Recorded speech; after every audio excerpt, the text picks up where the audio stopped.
Okay, so yeah, so when I was approached to do this talk, I was told basically that I should share my story. I should share how it is that I actually managed to, my academic journey from high school all the way to getting my PhD degree. And the aim here is to basically, share what I went through. Hopefully, it's going to resonate with some of you. If you need some inspiration, if you need some motivation, if there is some part of the story that you take and you are able to use it to somehow, make your life, motivate yourself or make yourself, push yourself that much harder, push yourself that much further to achieve what you want to achieve, I'll be really grateful for that. So that is the aim here, to try and get that sorted. So yes, my name is Dr. Michael Odidi, and thank you so much for this opportunity. So I'm going to start off with this picture right here. I don't know if any of you recognize this person, but all I can say is that this guy really knows how to dress.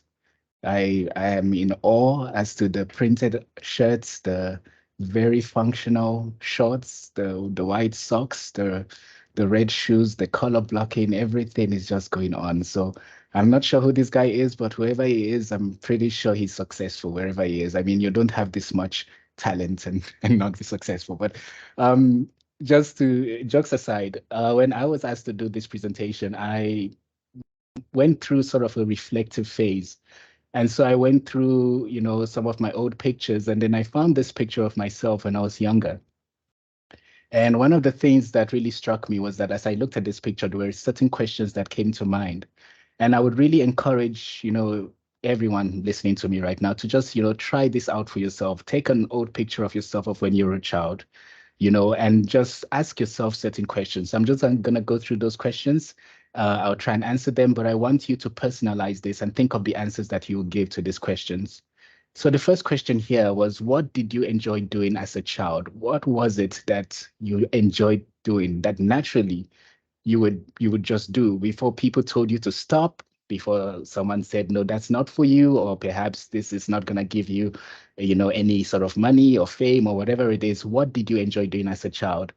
And for me, I have to say, yeah, I enjoyed the things that most children enjoy. But academically speaking, I remember that there was a time in I think it was in grade one or even maybe in creche, I'm not sure, like very early on in my academic career. I was in a class and there was this guy, and whenever the teacher will, the lady would ask a question, we would all look to this person because he was just so intelligent, and he would be the one to answer those questions. And whenever there was a project, an activity, everyone wanted to be in that group because he just had that presence, just knowing what it was. And even from that very young age, I really just admired that.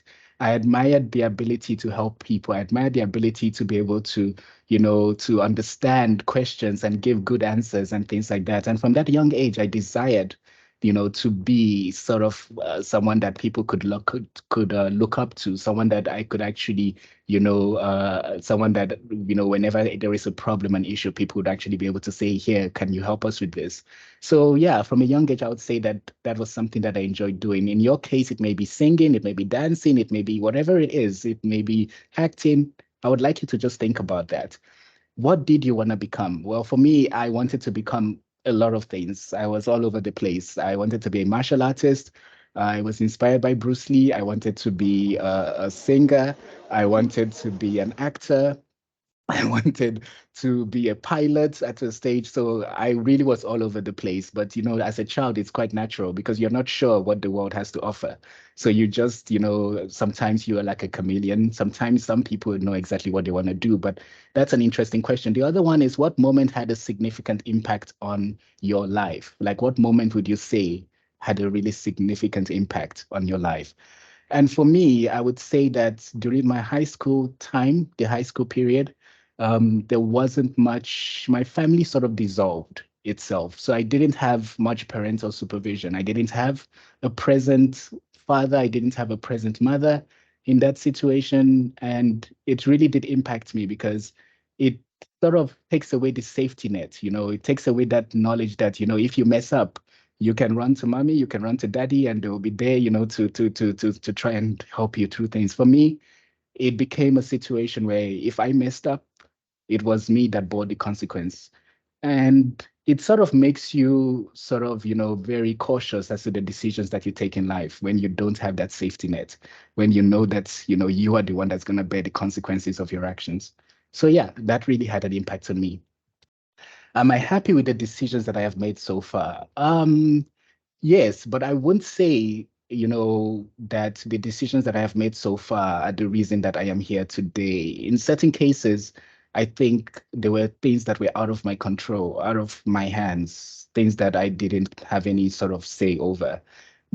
And sometimes I made decisions that were actually contrary to me being here or contrary to me actually getting the PhD that I got and, achieving that. So I would have to say that yes, I'm happy, but I can't attribute most of my things to my decisions. I didn't know. It wasn't a, 10-year, 15-year plan in which I made the greatest of decisions and I got to where I was. I wouldn't say that.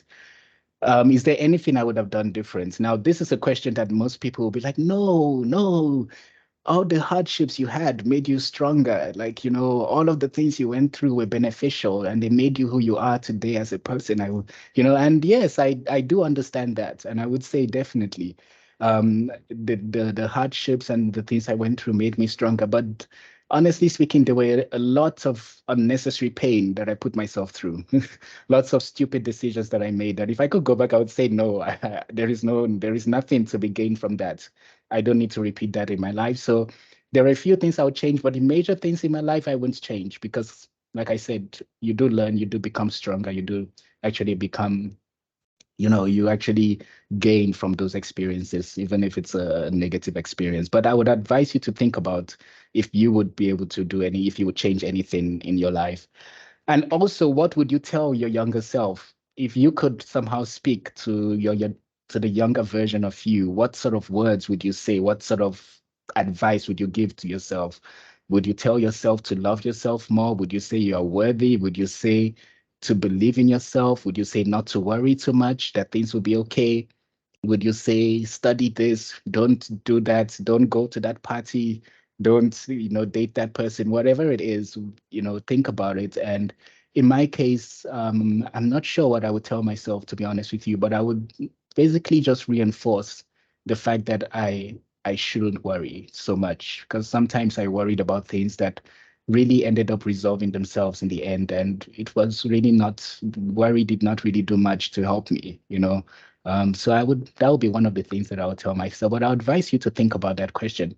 The final question is, what made you come alive? What made you come alive as a child? Like, what is it that you remember doing that you would just immediately smile and just have the energy and the passion for?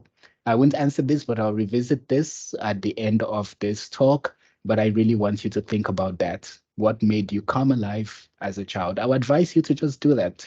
Take it some time, look at an old photo, have this moment of reflection with yourself, because sometimes the answers that we seek are not outside but within us. Sometimes we want to find, our foundation. We want to find our our balance, and we think that that someone is going to tell us something, or we're going to figure something out. But sometimes those answers are actually within us, and if you're able to just look within yourself, ask yourself these questions, go back to a state before people's opinions and influences, maybe altered who you thought you'd be, you'll be able to find some of the answers that you seek. So yeah, I think this is quite an interesting activity to take yourself through. But now to my journey.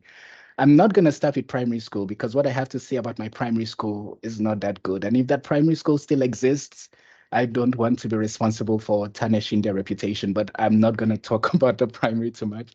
I'm just going to say I attended a very subpar primary school. When people would ask me, what primary school did you attend or where was it? I would normally say, oh, it was in Parktown, because I was really ashamed of the fact that it was actually on the outskirts of Hillbrow. And so you already sort of have an idea as to the location gives you an idea as to sort of the type of primary it was. But it was what it was. And at that point, I didn't know whether it was a good primary or a bad primary. All I knew was that it was my school. And I did quite well. I was, like I said, I was always inspired to be an academic achiever. I was always someone that wanted to achieve academically. So I was like one of the best students, if not the best student, like throughout my primary school career. But I was sort of a big fish in a little pond, and I didn't understand that then. But at that point, I thought I was quite special. I thought I was the business. I thought I knew, what was going on. And then it was later on that I came to high school, and I came to Midrand High School. And Midrand High School was a Model C high school. And this was the first time that I was introduced to periods, like Afrikaans and geography and history and economics. And, the fact that when I was in primary, we had one teacher, sorry. And that teacher was the jack of all trades. So that teacher would basically be your history teacher, your geography teacher, your maths teacher, whatever they felt like teaching you that day, they would teach you.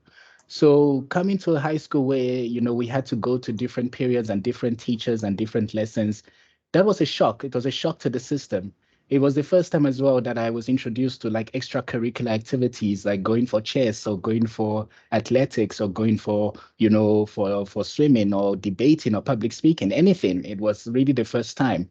And it was my first time seeing white students in the class. It was my first time seeing Indians, coloreds, and it was a multiracial school. So it was really quite a shock at that point.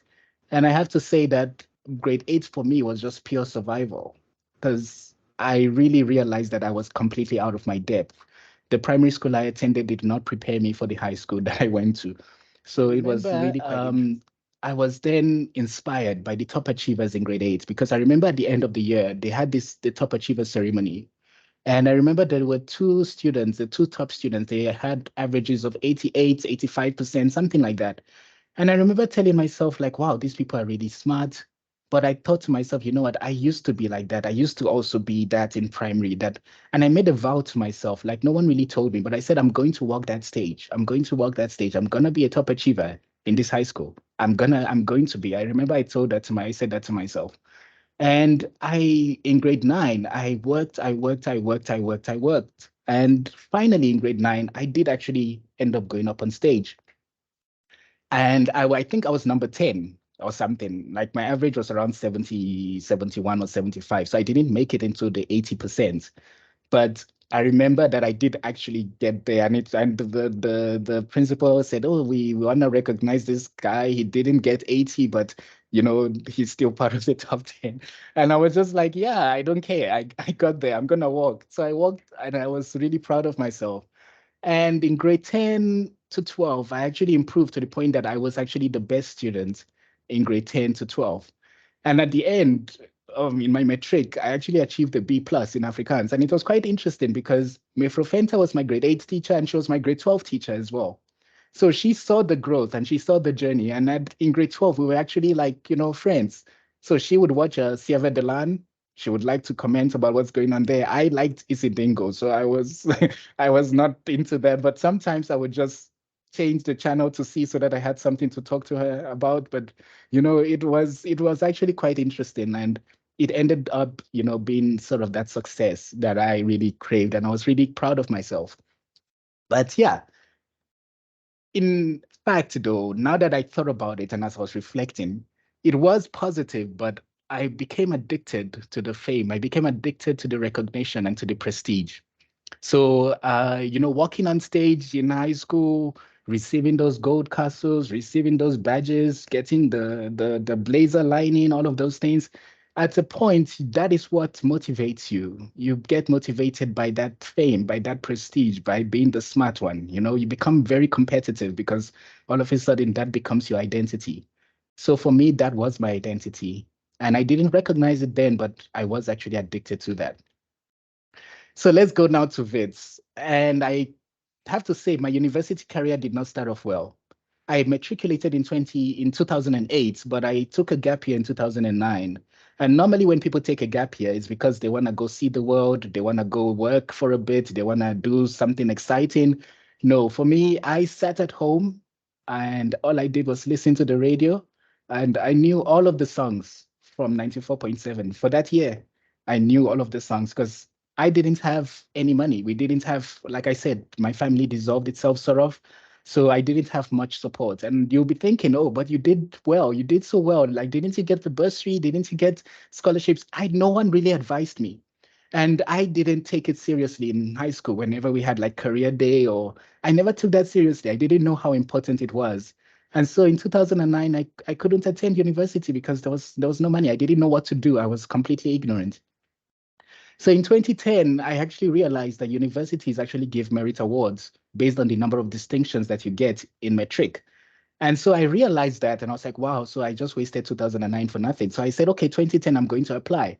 And I applied to WITS. I got into WITS and UP. I chose to come to WITS because, yeah, I think the award was more. And it was going to cover my tuition. It was going to cover my registration. I said, yes, that's perfect.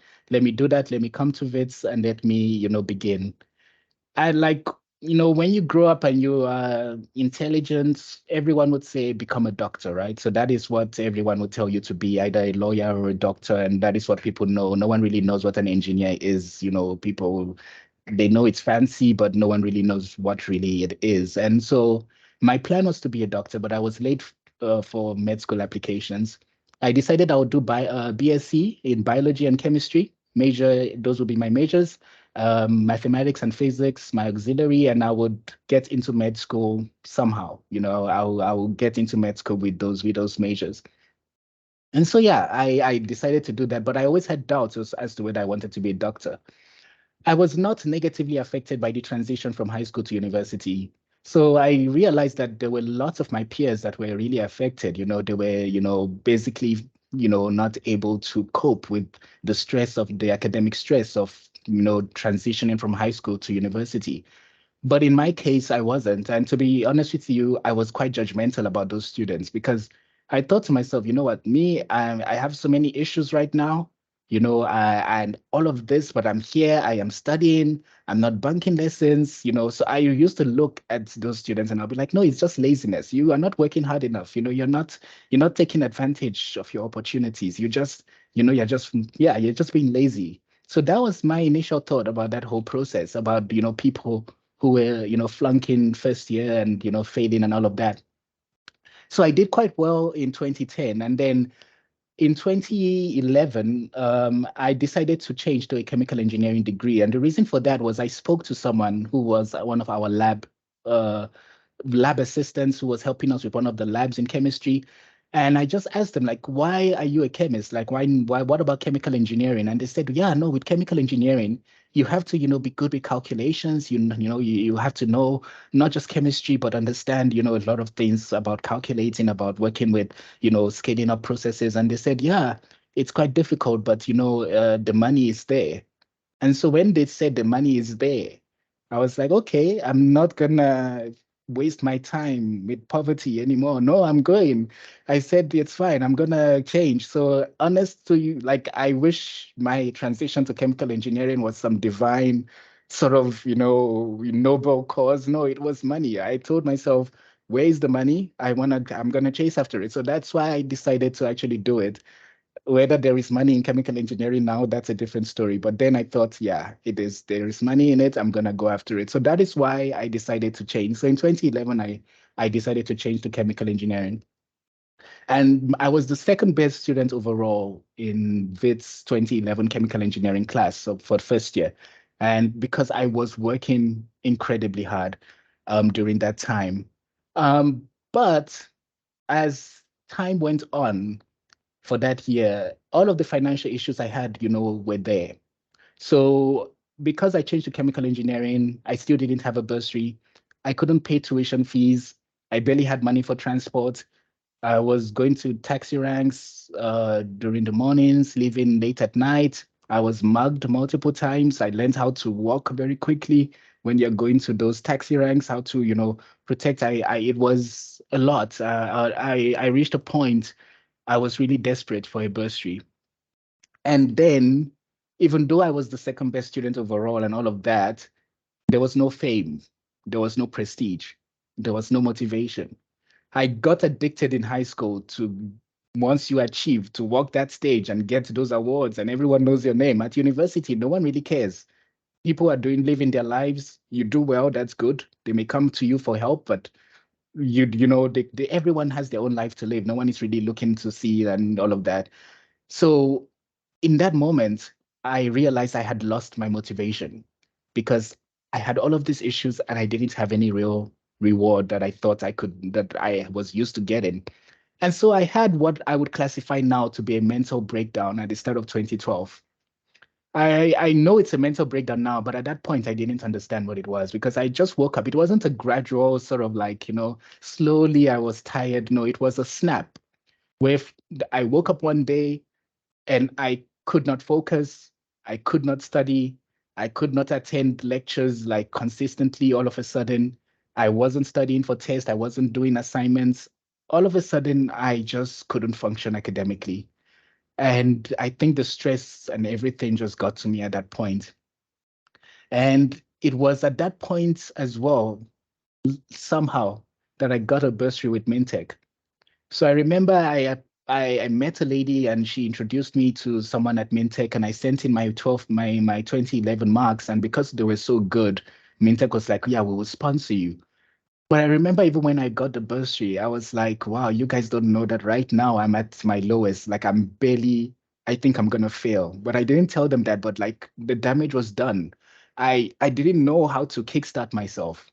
I got the bursary. I was able to move into res in second semester, but I had no idea what was wrong with me, like what I was going through. I could not, for the life of me, function academically. And it was then that I finally understood why students failed when they moved from high school to varsity. Before I was, saying you are lazy. You guys, you're not taking opportunities. Look at me. I'm a hard worker. I've been through so much, but I've achieved. But then I realized that everyone has their breaking point. Everyone has their threshold. If you are going through a lot right now and you are still achieving and you are still able to do lots of things, you deserve to be recognized, you deserve to be congratulated, but you have to be careful of taking a position of pride, of thinking to yourself, look at me, I have all of these things going against me, but I'm still achieving, and look at you, what are you doing? Be careful of that because everyone has a limit. And once you supersede that limit, you stop functioning. My limit was there, was in that year. I reached my limit. I had that breakdown. I couldn't function anymore.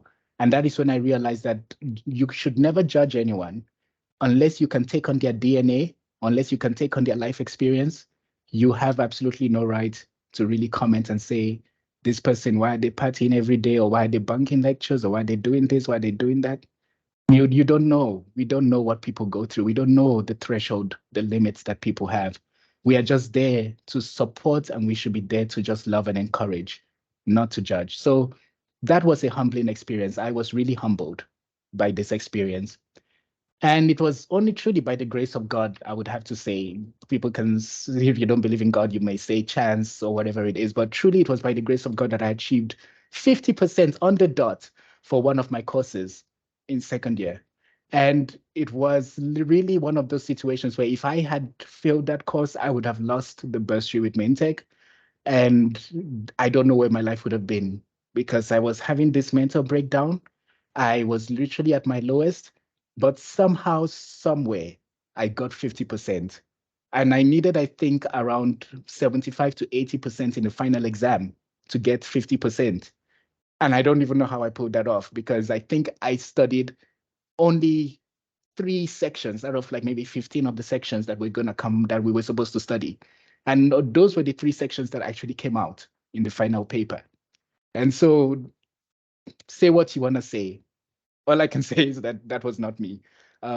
Really, that was not me. So I passed, and it was just really something else. It was in 2013 that I began to slowly recover. I began to improve. And I realized that time actually heals. Like it wasn't something that I could kickstart and I could just say, get over it, begin studying, begin achieving again. It wasn't like that. And it was also this time that I sort of reconnected with my love of helping other people and passing on knowledge. Because previously I was addicted to just the fame of being smart, of being intelligent.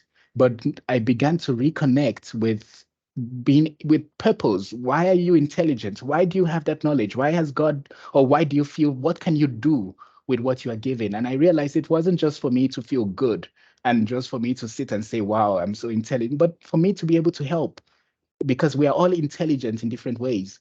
And we need to be able to assist people who may not be intelligent in the way that we are intelligent. We may not have the aptitudes that we have. So perhaps someone else is very good with their hands. Help someone who is not so good. But if you are good in certain things, help. So I reconnected with that. And I felt much better in final year. And I managed to actually be the best student in hydrometallurgy in final year, 2014 at WITS. And I was like, wow, okay. I was really proud because I felt like, I was recovering. I was slowly getting there. And I managed to win some awards at Mintek, for being the most improved and, for my averages and things like that. And I was like, wow, you know, I said, wow, this is a full story. It was sort of my redemption in that sense. But I realized not to become addicted to those awards or to those things because it can be very, very addictive and you can lose sight of your true reason for why you should be achieving, why you should be putting in the work. So I graduated. That was my graduation outfit. That was my final year class. And yeah, Wits University graduation, things went well. I was really proud of myself there. And then I went to Cape Town, the University of Cape Town for my studies. So I never intended to do postgraduate studies. I wanted to immediately go work for Mintek. I said I have to earn money. I have to start, building a life. I can't be a student. I want to work. However, my manager was very adamant. He suggested, and I put it in inverted commas, that I go to Cape Town to study. And I could have said no, but he was just like pushing me, say, no, go. And I said, you know what, maybe since I do enjoy academia, let me try. Let me just go and see what I have to do. And yeah, I went there, and I have to say, going from undergrad to postgrad was a delayed but very sustained shock to the system. So you would remember when you're in high school and you come to university, you realize that there's a certain level of independence that you need in university. You don't have a teacher that has time to be asking you about how you're feeling, about where do you understand. Lecturers are there to lecture, it's up to you. And they have office hours, they are very busy, hundreds of students. So university, you sort of begin to start learning independence. But when you come to postgraduates, at first, there is this era of, you breathe, because final year is quite hectic.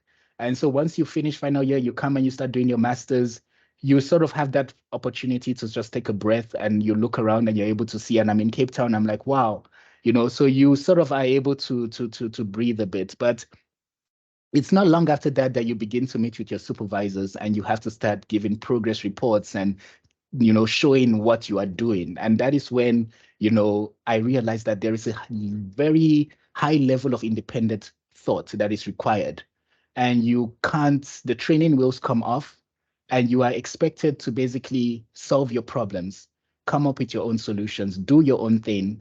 And when you're coming from undergrad, that can be a bit of a shock. So at first, you'll be expecting guidance, you'll be expecting people to tell you what to do, how to do your experiments, how to go about doing this. But later on, you realize that no one is there to really baby you. Your supervisors, it depends on their personalities, but most of them are busy. They're lecturers, they have other students. They may not even respond to your emails. You may see them once in a blue moon. So you can't be waiting on them to give you guidance. Sometimes you have to, think for yourself. And so that can be a shock to the system, and that can really be a struggle for many people. And it was for me because I was completely lost in my first year of master's. I didn't know what I was doing. They expected me to come up with a topic. I expected them to give me a topic. They said I must go do research. What exactly, how do I do it? Because yes, in final year, you do your research project, you have an idea of how to do a lit review, you have all of those things, but in postgrad, it's really intensified. You really have to go deeper. And so I was lost, but I realized something, that knowledge is power, but it can only be effectively wielded by wisdom. So there is a lot of information out there, but only some of it is relevant to your situation. And that is what postgraduate studies actually teach you. It teaches you how to sift and filter a lot of unnecessary information and go to what is relevant to you. And it's a skill that I would suggest, yeah, that is very necessary, not just in postgraduate studies, but in life. Being able to cut through a lot of, a lot of the things that are not necessary and focus on what it is. So that is a skill that I learned when I was in postgraduate. And so I found my feet in second year MSc. I was able to begin my experimental work. I was able to do everything, I begin working. And it reached the point where I was ready to actually submit my final thesis in my third year, my dissertation. However, I had a meeting with my supervisors and they said, you know what, your project is actually quite interesting. You have the option to actually upgrade if you want to a PhD degree. I was like, what? I've never really heard of that. They were like, yeah, because there is room for novelty. There is room for you to actually be able to, take this further. And so I said, oh, wow, okay. And I was like, why not? I came for an MSc. I did with a PhD. Like, that is great. Like, why not? So I did that. I did the proposal. I upgraded.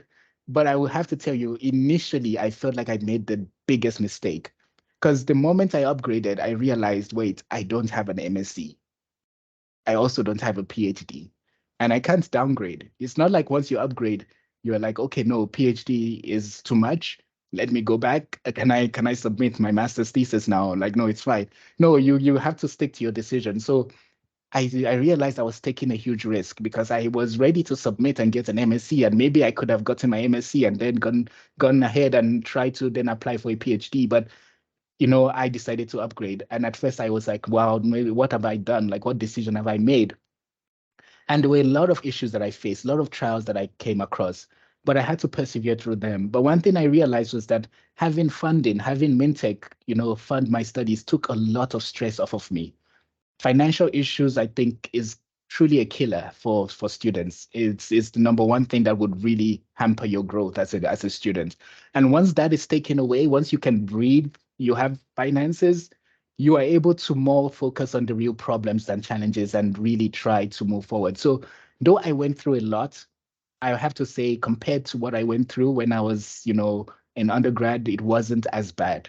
So I did have to find my feet. But I submitted my thesis in 2021 and I started working at Mintek. And I was really happy. I said, that is fine. And my focus, for those who may be interested, was on heap leaching, which was hydrodynamics in heap leaching, which if you are a metallurgist, heap leaching is part of hydrometallurgy. And yeah, so I was looking at modeling. So I really enjoyed my project and parts of it, not all of it. There were certain parts that I really did not like, but there were parts that I really enjoyed.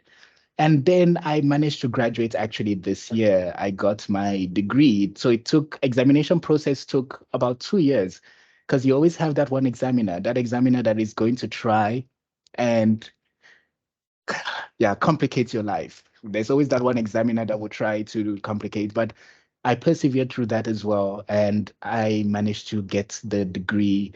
And yeah, I remember going up on stage and I remember thinking to myself, it hit me all of a sudden how far I had come, the journey that I had been on. And you almost do get emotional when you think about it, because when they're about to call your name, because it was quite the journey. But I have to say that when I got it, I said to myself, wow, finally, I can close this chapter and I can say it is done. I have achieved the platinum trophy in academia, done, sorted, and all of that. But yeah, it was quite interesting. And now at Mintek, I'm a chief investigator for commercial and contract research projects. So we have different projects. I'm in the hydrometallurgy division. We have gold, uranium, base metal leaching. We have solvent extraction, electrowinning, precipitation things going on.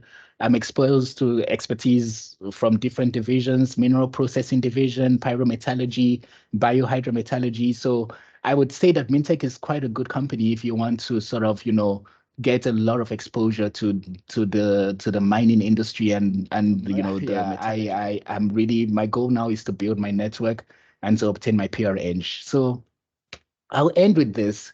I don't know if it was a quote. I think I saw it on Instagram and I think it was Oprah that said it, but I don't know if it's originally from her. But I remember I asked you the question as to what made you come alive as a child. And the reason for that was that there was this quote that I remember hearing, and it said, "Do not look for what the world needs, but rather look for what makes you come alive, because what the world needs are people who have come alive." And that really resounded with me because in many cases, especially in my PhD, and even if you start a business, they'll tell you, go look and identify the gap in the market.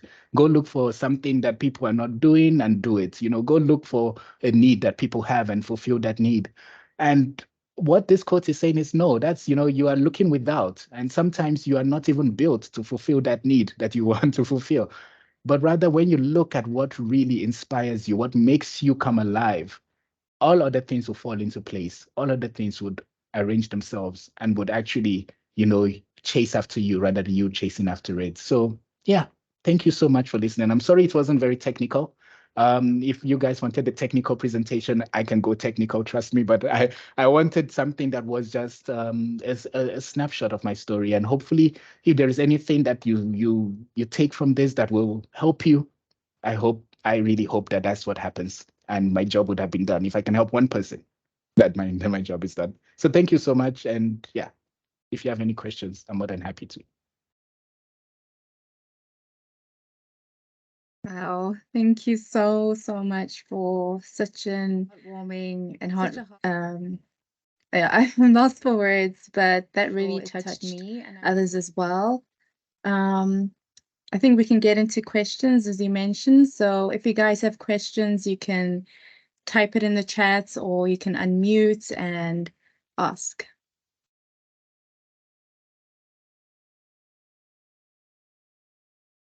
Good afternoon. Hello, hello. Yes, Dr. Michael Odidi. Yes. Question is more based on technical stuff. Have you ever engaged with maybe other engineers, electrical, civil, and how was that for you? Oh, have I engaged with other engineers from different? Yes, disciplines. Oh, yes, so definitely. So um, especially when you're working in and you have projects that are quite large in scope, you would need expertise from people that mechanical engineers, for instance, are quite prevalent here at Mintek because, for instance, when you want to set up a pilot plant, so you want to build your reactor, you want to build all of these things. As a chemical engineer, you would understand that I need this reaction to occur at this temperature and I need to maintain this pressure. But then when it comes to actually, and you can design the flow sheet and you can, sort of do the design of your reactor and look at the size that you need. But when it comes to the actual mechanics of it, when it comes to how is the solution going to flow from this to that, and what sort of all of those little things, the valves and all of the process control, things like that, that is when you realize that you do need expertise that sometimes is beyond just chemical engineering. You do need someone with more of sort of mechanical engineering expertise, or you do need also electrical engineers that will come and do the wiring to ensure that your all of your circuit boards and your meters are working properly. So it's quite, yeah, so you definitely, I've interacted with them and you do get to respect people's knowledge, because you do realize how much you don't know. You realize how ignorant you are. You finish and you think, yeah, but yeah, you realize that there is so much that you don't know, and you get to rely on a lot of people to actually help you make a project a success. So I would say definitely it has been a good experience, working with people and engineers from other disciplines. It teaches you, it gives you an insight into things that, yeah, you wouldn't have encountered if you did chemical engineering or if you just did metallurgical engineering and things like that. But yeah, definitely it's a good experience, I would say.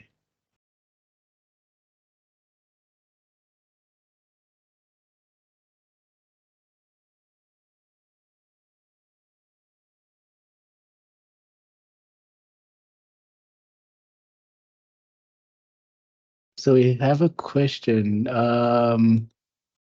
So we have the first one. What is my take in terms of the evolution of chemical engineering? I mean, sorry, is it evolving? Definitely it is evolving. Yes, with the rise in technology, it is evolving. Right now, I really enjoy modeling. So I really enjoy learning about coding in Python, coding in even using Excel, VBA to code and things like that. And I would definitely say that we are going into the world where coding and being able to do process simulations and being able to do digital twins.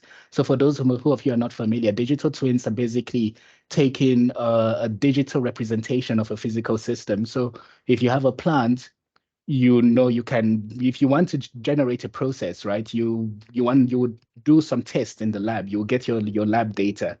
But of course, that is expensive. You need to get your samples, you need to get your chemicals, you need to do all of these, make believe sometimes, things because you're trying to make things work. And that can be quite expensive. But imagine if you just had a software based on phenomenological models of your process. And all you had to do then was just change a few parameters and get the results that you wanted. That is going to be much easier, right? In terms of time, in terms of certain resources. You still have to invest in high performance computing and things like that. But right now, the world is moving towards that. You have lots of companies that are offering digital solutions to problems and testing out things on a digital platform.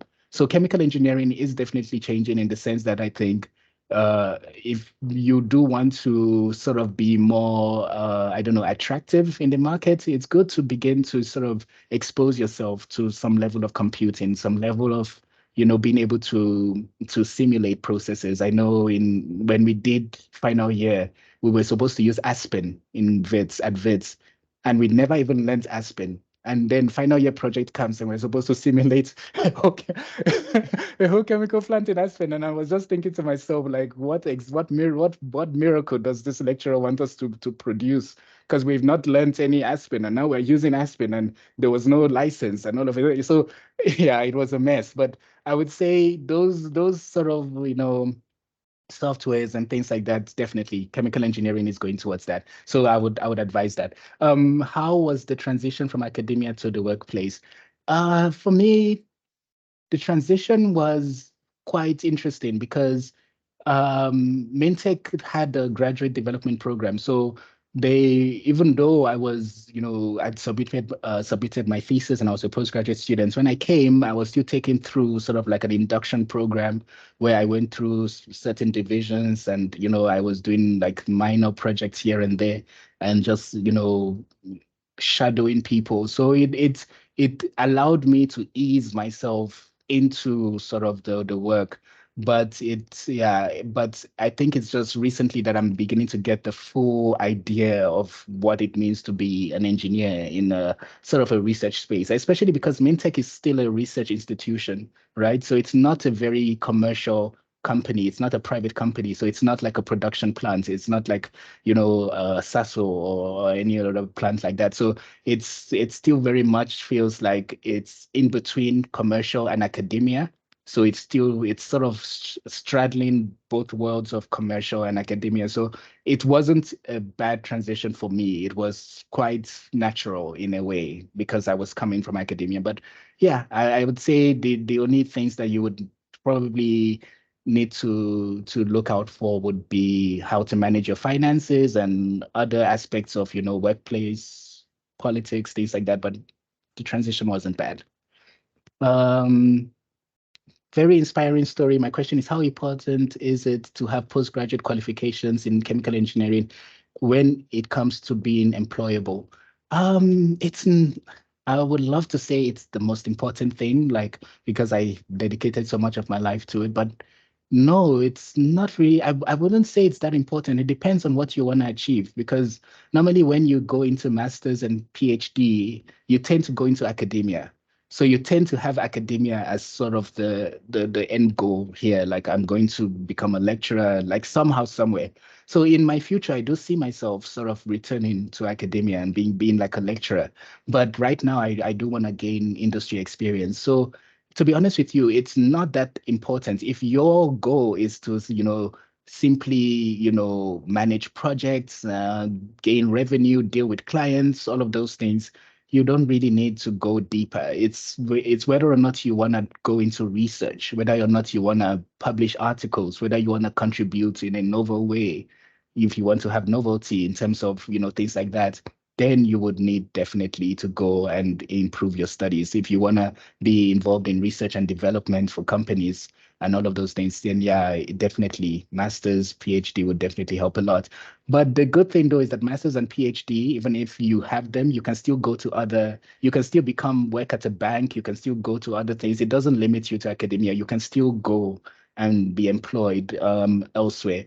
But normally it's too much effort and work just for you to go and be employed in a company that someone that did 4-year BSc can go and, at the end of the day, if you're going to work for a commercial company, don't put yourself through that, why put yourself through that journey, unless you just want to put yourself through pain. So I would say it depends on you. Like if you want to be a researcher, go for it. If you want to, go into academia, go for it. But if you just want to, expand, come up with your own business idea, do certain other things, it's not that necessary. For someone who's recently graduated, is it better to go into consulting or on-site kind of occupation or open your own process plant business? What path can help one get the most of being a chemical engineer? That's a good question. It depends on the person, right? So consulting is quite a lucrative path as an engineer, especially if you go to one of the consulting firms that are very respected. It's quite a lucrative path, and you'll be able to gain a lot of clients and work on projects, and sometimes be able to design a whole process and see it through to the end. The problem though with consulting is that it's very demanding. It's very demanding. The time frames that clients give are very like cha cha cha cha cha. So you have to be able to work. So if you're that person that likes that atmosphere of, tight deadlines, going from one project to the next project to the next project, sometimes being on site, at the drop of a hat, then consulting is good. And you would enjoy it. Like I said, it's quite lucrative. In terms of you're opening your own process plants and business, that is the dream. That is the dream. Like if you can come up with a product in your head and find a way to produce it and like be able to design the process, and that is the dream. Of course, go for it. I would say 100%. You would definitely, because I mean that's what people would like to achieve. If you can come up with your own process, get the IP and all of that, sell the license or produce it yourself, or sell the license to companies that will be producing your product but paying you, a certain portion. 100%. That's going to be very enjoyable. But yeah, I would say again, it depends on your personality as to what you enjoy. If you enjoy working with people, maybe going into sort of more of on-site, talking to other engineers, managing projects, always interacting, that is good. If you are more sort of, working by yourself, working alone, maybe going more into modeling simulations, going more into sort of, desk work, things like that, designing processes, more things like that, that would work with your personality. So you just have to know yourself. And then whatever you do we would definitely, I think, push you, like I said, connect with your inner child, and your child will tell you where you should go. Would you want to become a professor one day? It's quite interesting because I never saw myself as a professor. Like I said, I had no interest in doing postgraduate studies. But the interesting thing though is that I feel like I'm going to be, and I don't know why. So I don't know why. It's just, I feel like I will be, but I don't know why. Right now, I have no real aspiration to be, I know I want to go back into academia because I remember when I was in postgraduate, we were tutoring, and I enjoyed tutoring students, and I enjoyed passing on knowledge, and I enjoyed that process of being able to like lecture almost. So it was something that I felt like I have a passion for. But I can't say that I'm envisioning being a professor or anything like that. But for some reason, I feel like I don't know. Maybe I'm just crazy. But yeah, I'll see how that goes. We'll see in, I don't know how many years it takes to be a professor. You have to publish a lot of papers, supervise a lot of students. Yeah, it's a lot in academia, and I'm not ready for academia right now. But yeah, maybe in 20, 30 years, if you see me again and I'm a professor, you'll be like, yeah, you were a professor. If you don't mind, how old are you? I am 31 at this point. I'm 31 years old. I hope I look like I am 23. But yeah, I am 31 years old. So I hope I don't look like I'm 40 and you're saying, wow, you got your PhD after 20 years. But no, yeah, I'm 31 years old. So yeah, hopefully that's not bad. So yeah, if you guys any more questions, if you wanna say something, please do. Oh, thanks. Thank you so much. I really appreciate it. I don't, yeah, like when I look, I honestly, I'm not saying this because I'm trying to be humble. Like, oh, I know I'm special, but I want to be, no, like when I look back at my life, I don't know. I don't see a lot. I don't know. I don't know, but thanks a lot. Thanks. I feel like there's so many people out there who have achieved so much, who have been through so much, who have done so much. And sometimes I feel like I'm doing almost nothing. So, but whenever someone says that, I accept it and I accept the compliments and I'm really grateful for it. So thank you. Thank you so much. Thank you so much for that. I really do. Okay, I have a question. Yes. You mentioned about having your mental breakdown Mm, in undergrad and also the financial issues you faced. mm, I just want to close off with, because it is a severe issue, mm. and it really does affect the academic performance of students within the school. So just to close off, what would you say to that student who is struggling mentally, struggling financially? What kind of advice would you give them? Yeah, yeah, I get it because these things are triggered by so many different, they can be triggered by so many different situations. People can be going through so much. It could be family, it could be familial issues, it could be your family, it could be a relationship, it could be your health, it could be, so there is a lot. And the thing that helped me, really, that I think, okay, I had faith in God. Like I just believed and prayed that, something would work out for me. So that really helped. If you don't have faith, I don't know. The other thing that really also helps in those situations is not to put too much pressure on yourself, because I feel like sometimes we begin to condemn ourselves. So you begin to ask and wonder, why are you not just getting out of it? Why can't you snap out of it? What is wrong with you? Like you see yourself doing certain things and you are like wondering what is going on. I see myself, I'm self-destructing. Like, why can't I stop self-destructing? And sometimes that feeling becomes a negative feedback cycle where you feel even worse and then you do worse and you feel worse. And so it's to give yourself an opportunity to just take a break and be honest with yourself and just look and say, I am really experiencing a breakdown now. I am be honest. And this is a breakdown. I know, especially in certain communities, mental breakdown, mental health is not something that is easily understood and many people do not know. So it's good to try to just give yourself that break and be honest and say, this is something that is going on with me. Then I would say, try and talk about it. Try and seek some help. I didn't know that there were facilities that could help me as a student. When I'm going through these things, I suffered pretty much alone. But I came later on to realize that, you can reach out to certain people. There are counselors, there are people that can really help in terms of your mental health. In terms of finances, I think, for me, I was so ignorant about bursary applications, about scholarships, about things like that.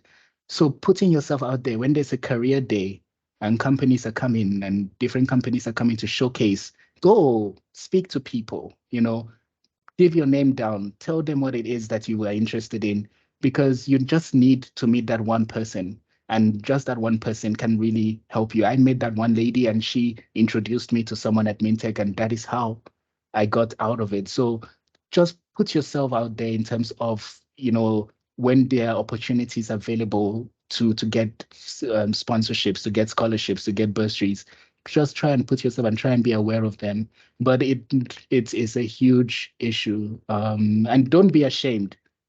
There's a lot of shame, especially I know in Joburg, because when I went to Cape Town, I realized how different WITS and UCT are. WITS is very showy. People want to dress the best. People want to have the best outfits. People want to come there with and then it's very easy, to compete in terms of, being the coolest, being the richest. And you look at people driving Lamborghinis and they're students, first year students, you look at, and, don't do that to yourself. Don't, really don't compare at all. Don't be ashamed. we all come from different backgrounds.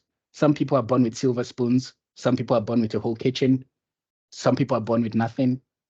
Don't compare. Life doesn't start out fair.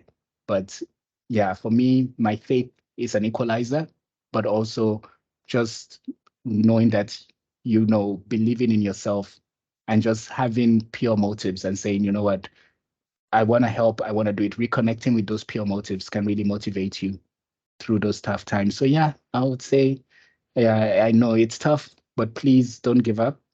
Don't give up, don't give up, don't give up, don't give up. That's what I would say. Don't give up. Don't.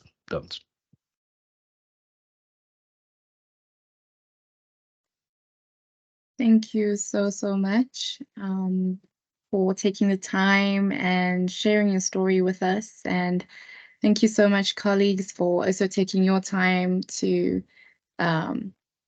listen to Dr. Odidi's story.